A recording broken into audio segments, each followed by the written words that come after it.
Yes, Jello. I am talking to you. Maraming witness, hindi pwedeng basta ka nalang umalis. Ma'am? Kapag nagawa ni Honey na makapasok sa study hall, papasarin mo siya, remember? Sinabi niya yun. Papasanin niya si Honey. Kalimutan niyo na yun, ma'am. Kinansela namin yun. Ano kinansel? Baka hindi na yung mangyari ulit. Pero, ma'am. O, Jello, tuparin mo yun. Ano namin yun?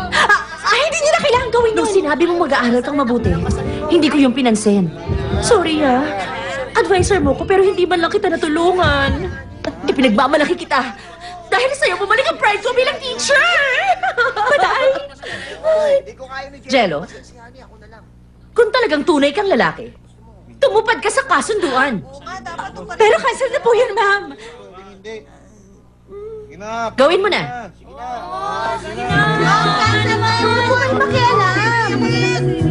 Ipasa na! Sa'yo, Jello. Pasanin siya! Pasanin siya! Pasanin siya! Pasanin siya! Pasanin siya! Pasanin siya! Tama na siya! Pasanin siya! Pasanin siya! Pasanin siya! Pasanin siya! Pasanin siya! Pasanin siya! Pasanin siya! Sorry talaga, Jello! Pasanin siya! Pasanin siya! Tama na, please! Tama na! Pasanin siya! Pasanin siya! Pasensya ka na. Wala akong alam dito. Sa totoo lang, Hans, alam kong mangyayari to. Isa kang malaking problema. Ano? Ako problema? Oo, problema ka. Kung ganon, sasabihin ko magkasama tayo sa bahay. Baliw ka ba? Ano bang gusto mong gawin ko? Ano na? Hindi ko alam. Oo nga. Nagpapanggap ka matino. Pero ikaw naman talaga may pakana.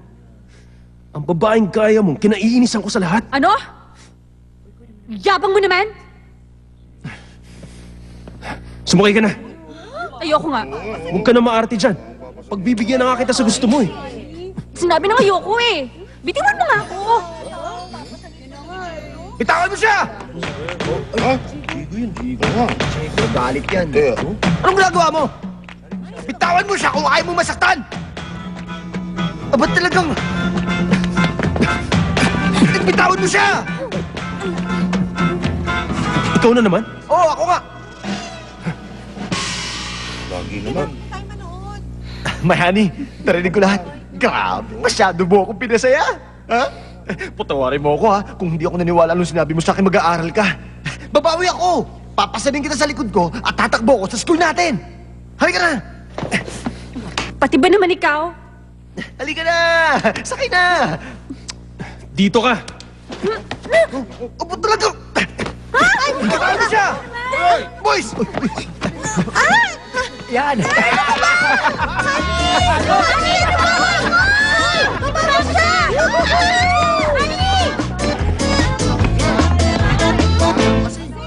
Di ko na palalampasin ng pagkakataon. What is the